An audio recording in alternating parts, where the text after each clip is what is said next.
Hello friends and welcome to the mechanical educators.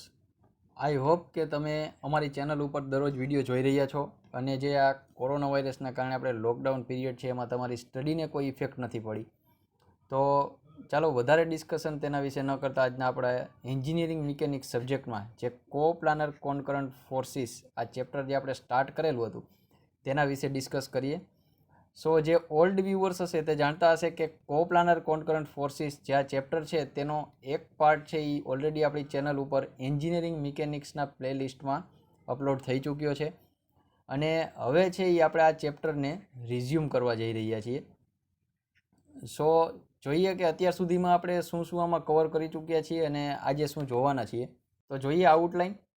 તો જે first part આપણે upload કરી ચૂક્યા છીએ એમાં આપણે સૌથી પહેલાં જોયું હતું ન્યૂટન્સની ગતિના 3 નિયમ વિશે અને એના આધારે આપણે ફોર્સની ડેફિનેશનને ડિરાઈવ કરેલી અને પછી જોયું હતું કે ફોર્સ એટલે શું, ત્યાર પછી તેની કેરેક્ટરિસ્ટિક જોઈ ફોર્સની આપણે અને ત્યાર પછી લાસ્ટમાં આપણે જોયું હતું system of forces. System of ફોર્સિસમાં આપણે કો પ્લાનર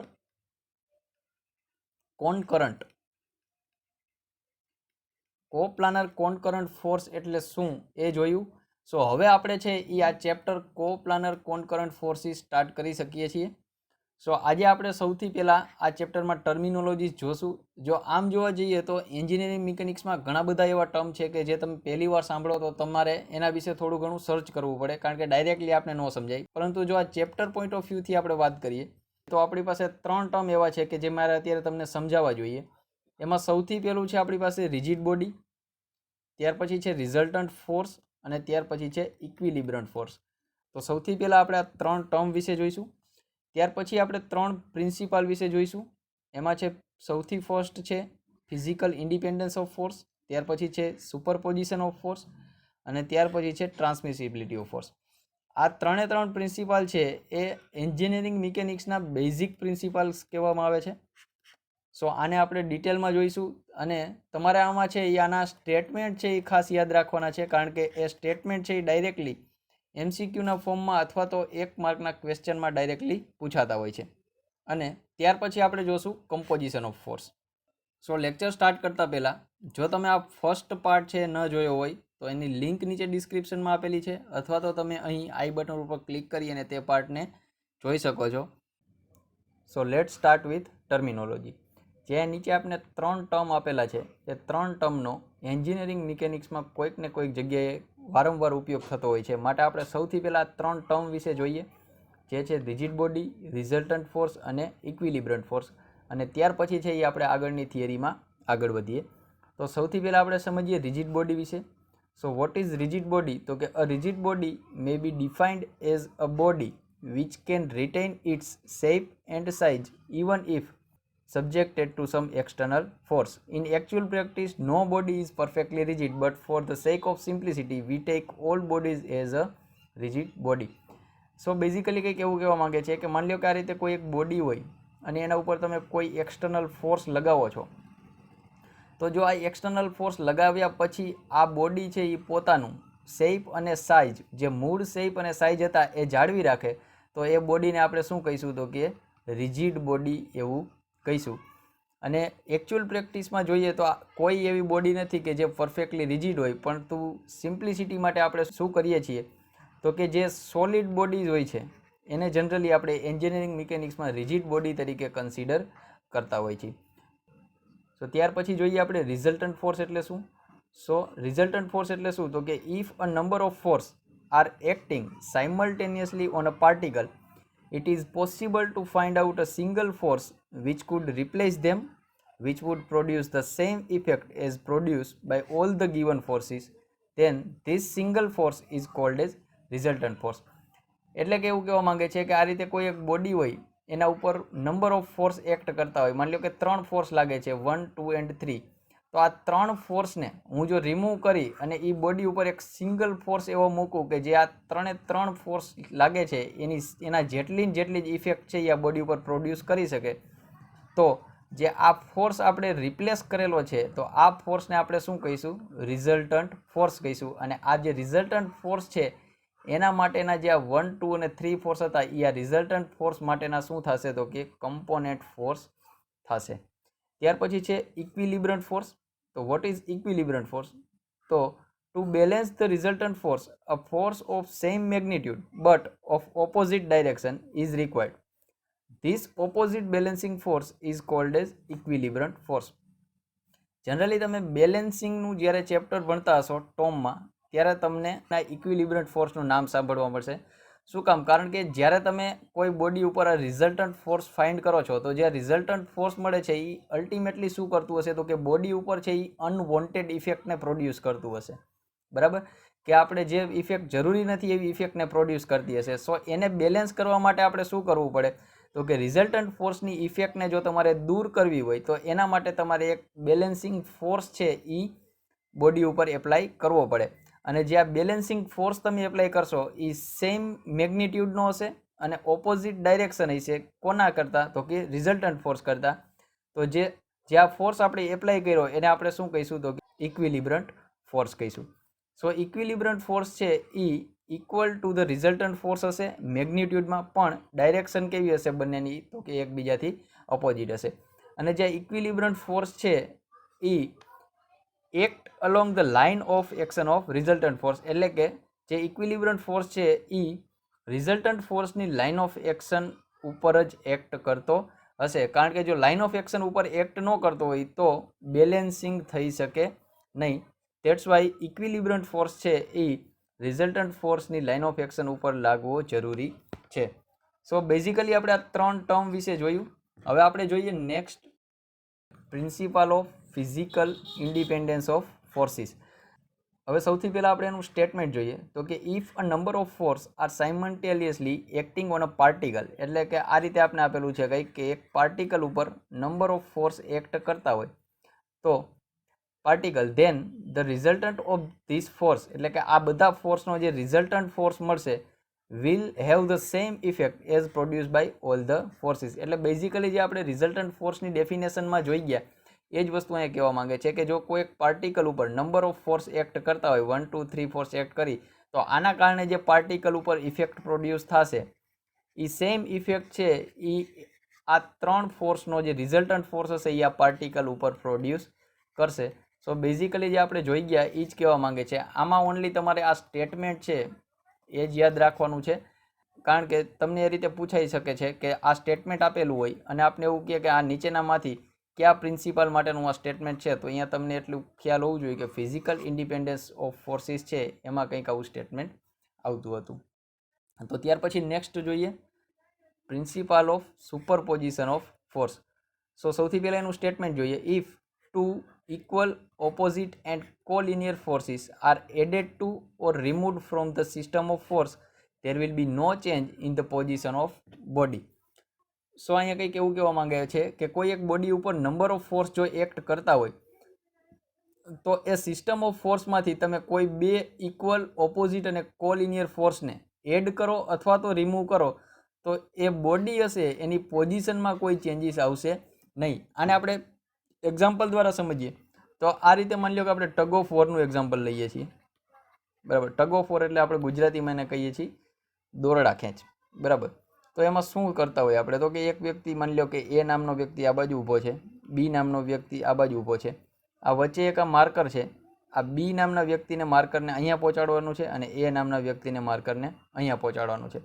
હવે બી નામનો વ્યક્તિ છે એની ખેંચવાની કેપેસિટી છે 50 કિલો ન્યૂટનની અને એ નામના વ્યક્તિની પણ ખેંચવાની કેપેસિટી છે 50 કિલો ન્યૂટનની.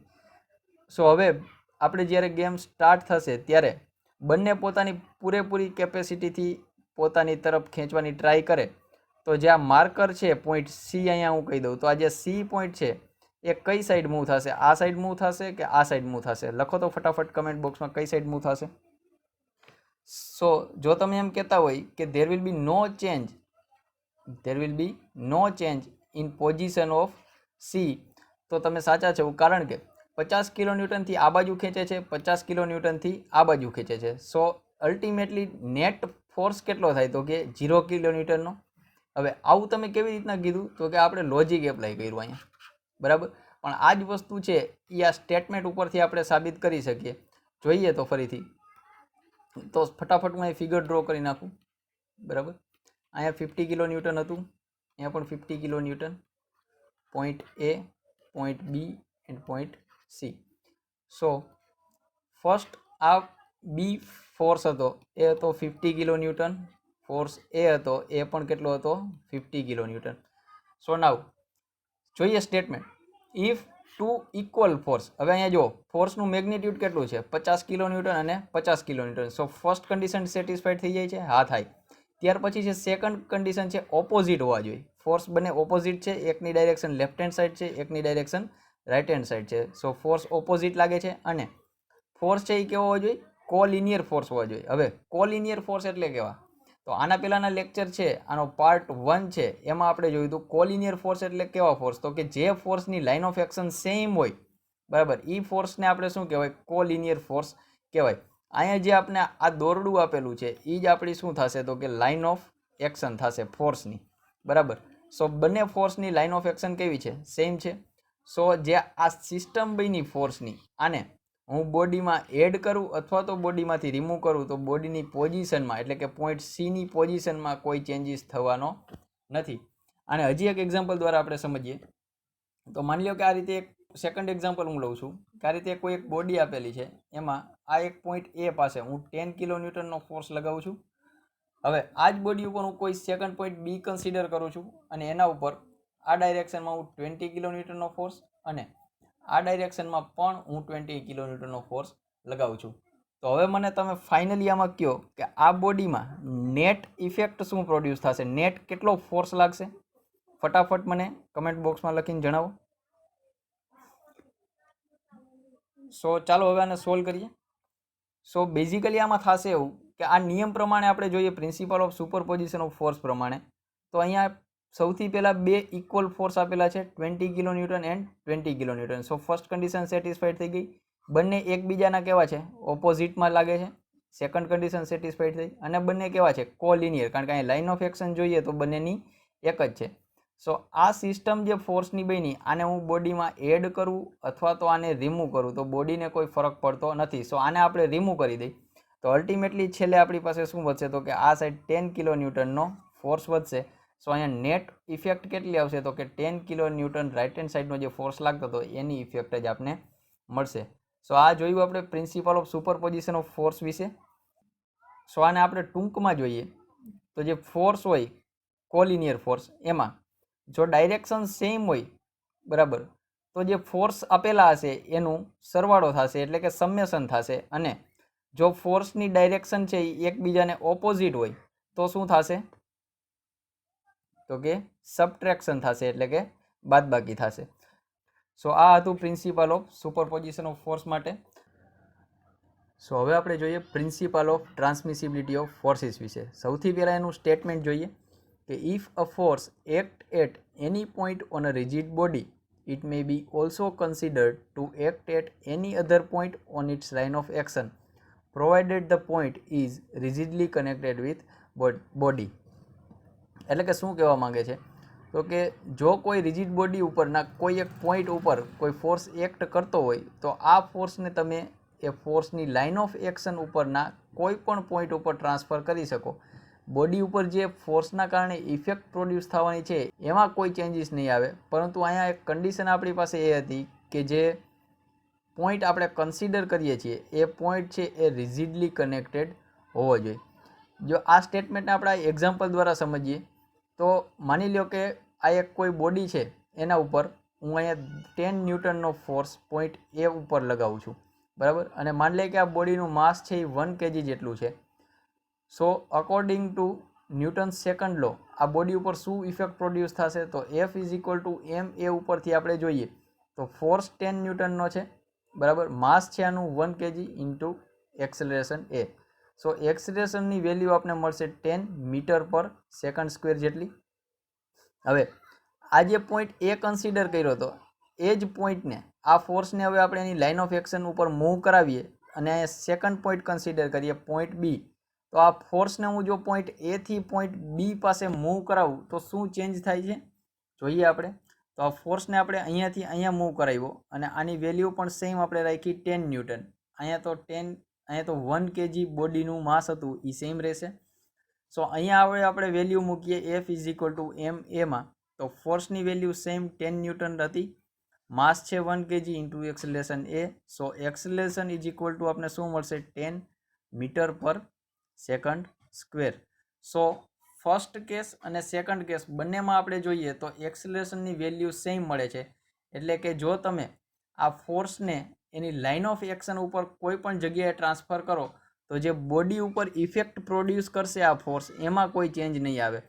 પણ એના માટેની કન્ડિશન એક હતી, શું હતી? તો કે ફોર્સ છે એ બોડી સાથે કેવો હોવો જોઈએ? તો કે રિજિડલી કનેક્ટેડ હોવો જોઈએ. હવે આ સ્ટેટમેન્ટનું અહીંયા પ્રૂફ તો મેં આપી દીધું, પણ અહીંયા એક વસ્તુ તરફ હું તમારું ધ્યાન દોરવા માંગીશ. ફોર એક્ઝામ્પલ આ જ વસ્તુને આપણે અહીંયા કાર્ડ તરીકે કન્સિડર કરીએ. આ પોઈન્ટ આપણો એ હતો ઈ છે અને આ પોઈન્ટ બી છે, બરાબર. હવે ફર્સ્ટ ફોર્સ છે એ અહીંયા લાગતો હતો 10 ન્યૂટનનો અને સેકન્ડ કન્ડિશનમાં આપણે એવું જોયું કે ફોર્સને મેં અહીંયા લગાવ્યો 10 ન્યૂટનનો.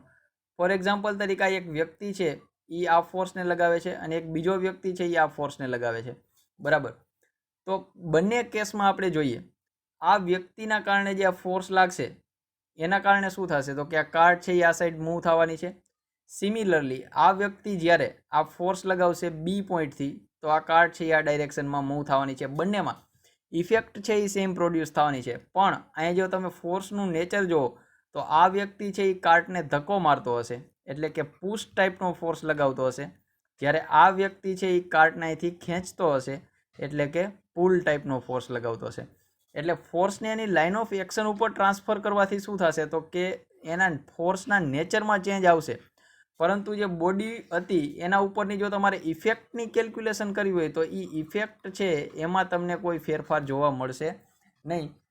સો અહીંયા જે આ ફર્સ્ટ કેસ હતો, બરાબર, આ કેસ એમાં ફોર્સ હતો એ આ ફોર્સ રહ્યો એ પુશ ટાઈપનો ફોર્સ હતો અને જે આ સેકન્ડ કેસ હતો એમાં જે ફોર્સ હતો એ ફોર્સ હતો પુલ ટાઈપનો ફોર્સ. સો આ આપણે જોયું principle of transmissibility of force વિશે. ત્યાર પછી જોઈએ કમ્પોઝિશન ઓફ ફોર્સ એટલે શું.